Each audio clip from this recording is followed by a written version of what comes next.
अगर ये चोर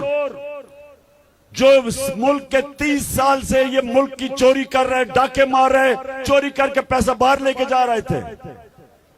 अगर ये हमारे ऊपर मुसल्लत रहे तो याद रखें इस मुल्क की परवाज नहीं ऊपर जा सकती। परवाज सिर्फ आजाद कौमों के ऊपर जाती है। सिर्फ एक आजाद इंसान ही ऊपर परवाज कर सकता है और इकबाल का शाहीन बन सकता है, जिसकी जंजीरें जो उसको जंजीरें जमीन पे रखती हैं, उसमें पैसे का बुत,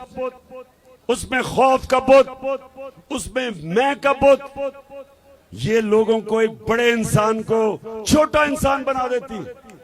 इसलिए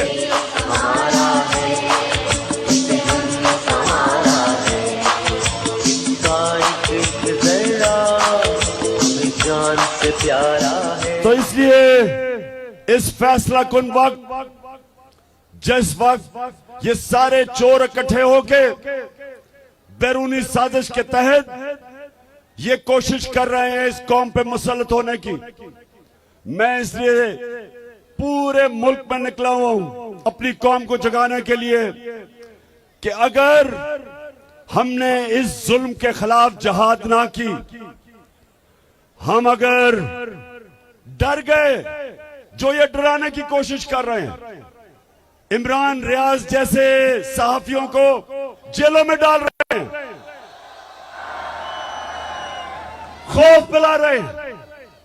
एयाज अमीर जैसा दानिश्वर उसको इन्होंने जलील किया, मारा, डराने के लिए बाकी सहाफियों को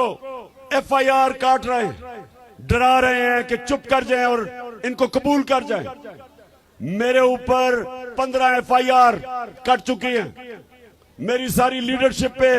FIR, दहशतगर्दी के केस। लेकिन मैं अपनी कौम को कहना चाहता हूं, FIR तो कुछ नहीं, आप हजारों FIR काट दें, आप जेल में डाल दें, हम अपनी जान की कुर्बानी देने के लिए तैयार हैं अपने मुल्क की आजादी के लिए।